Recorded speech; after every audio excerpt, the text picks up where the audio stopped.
Hello students, आज हम ऊष्मागतिकी प्रक्रम या थर्मोडायनामिक प्रोसेस के बारे में पढ़ेंगे। तो इस प्रक्रम को पढ़ने से पहले हम यहाँ पे तंत्र समझते हैं क्या होता है। तो अगर ऊष्मागतिकी के अंतर्गत हम किसी भाग का अध्ययन कर रहे हैं तो वो भाग ही तंत्र कहलाता है। अब हम देखते हैं कि अगर ऐसी प्रक्रिया घटित होती है जिससे तंत्र की अवस्था में परिवर्तन हो जाता है तो उस प्रक्रिया को ही यहाँ पे हम ऊष्मागतिकी प्रक्रम कहते हैं।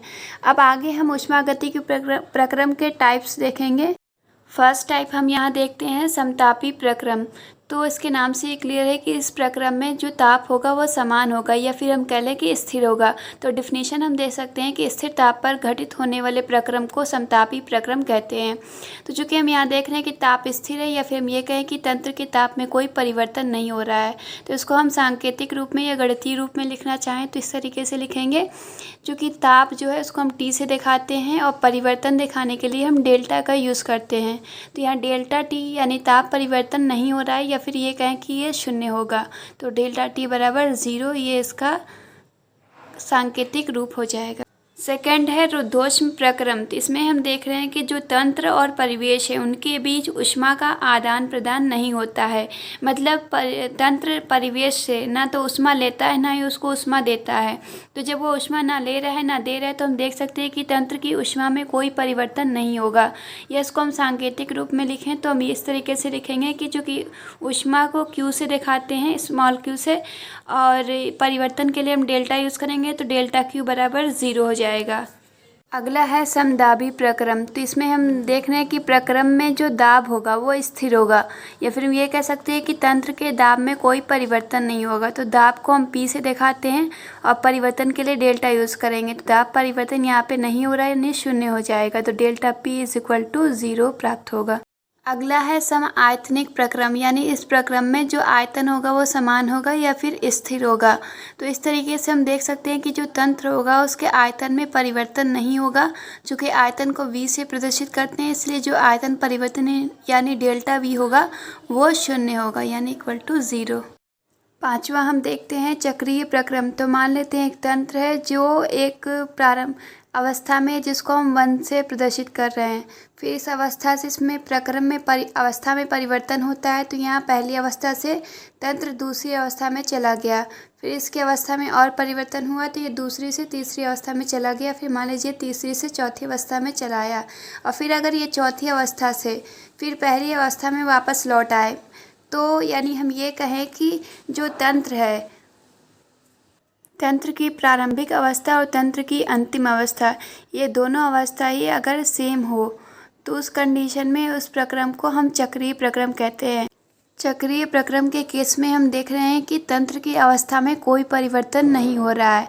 तो चूँकि यहाँ पे हम देख रहे हैं कि तंत्र की अवस्था में परिवर्तन नहीं हो रहा है इसलिए जो तंत्र की अवस्था फलन होंगे, अवस्था फलन या इसको हम कहते हैं अवस्था परिवर्ती, जिसके बारे में हम लोग पिछले क्लास में पढ़ चुके हैं। तो ये जो अवस्था फलन या परिवर्ती इनमें भी परिवर्तन नहीं होंगे क्योंकि ये अवस्था फलन तंत्र की अवस्था पर निर्भर करते हैं। तो यहाँ पे हम देख रहे हैं कि जैसे अवस्था फलन आंतरिक ऊर्जा U है या फिर एंथैल्पी H है तो इनमें भी कोई परिवर्तन नहीं होगा। अवस्था फलन कई हैं तो हम देख रहे हैं जैसे कि U और H आंतरिक ऊर्जा और एंथैल्पी इनमें भी परिवर्तन शून्य होगा। तो इसके लिए हम लिख सकते हैं कि U में परिवर्तन यानी डेल्टा U बराबर 0 और एंथैल्पी में परिवर्तन यानी डेल्टा H = 0। तो ये हमें चक्रीय प्रक्रम का सांकेतिक रूप प्राप्त हो जाएगा।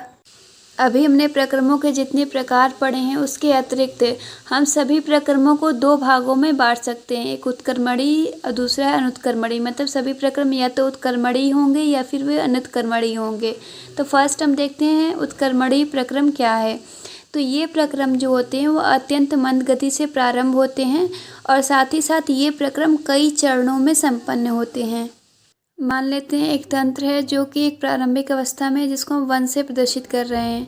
अब ये तंत्र इस प्रक्रम के अंतर्गत पहले स्टेप में यानी प्रथम चरण में ये प्रारंभिक अवस्था 1 से द्वितीय अवस्था में चला गया। फिर मान लेते हैं कि अगले स्टेप में ये द्वितीय अवस्था से तृतीय अवस्था में चला जा रहा है और फिर तीसरे चरण में ये तृतीय अवस्था से चौथी अवस्था में चला जा रहा है। तो यहाँ पे हम देख रहे हैं कि ये जो प्रक्रम है ये कई चरणों में संपन्न हो रहा है। यहाँ पे जो ये चरण होंगे ये एक दूसरे के साथ साम्य अवस्था में होंगे, यानी पहला दूसरे में हो रहा है, दूसरे की तरफ बढ़ा है तो दूसरा भी जो होगा वो पहले की तरफ जाएगा। इसी प्रकार दूसरा तीसरे की तरफ जा रहा है तो तीसरा भी दूसरे की तरफ जाएगा। तो यहाँ पे हम देख रहे हैं कि ये एक दूसरे के साथ साम्य अवस्था में होते हैं। और अगर हम किसी भी चरण पे हैं और इसमें सूक्ष्म सा परिवर्तन कर दें, मान लीजिए कि एक तंत्र है और उसके हम तीसरे चरण पे पहुँच गए हैं।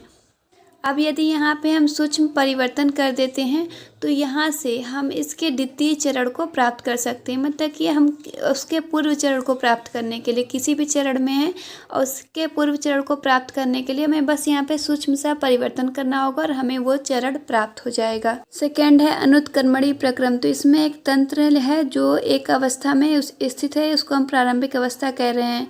और इस अवस्था से ये एक ही चरण में दूसरी अवस्था को प्राप्त कर लेगा और ये दूसरी अवस्था अंतिम अवस्था होगी।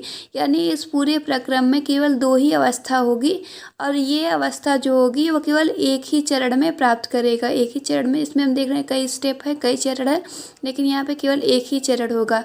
और यहाँ पे हम देख रहे थे कि तंत्र में जो प्रक्रम घटित हो रहा है उसको हम उत्क्रमित भी कर सकते हैं, लेकिन यहाँ पे हम प्रक्रम को उत्क्रमित नहीं कर सकते हैं। मतलब कि अगर हमें प्रारंभिक अवस्था से अंतिम अवस्था प्राप्त हुई है तो फिर हम उस अवस्था से प्रारंभिक अवस्था को प्राप्त नहीं कर सकते हैं।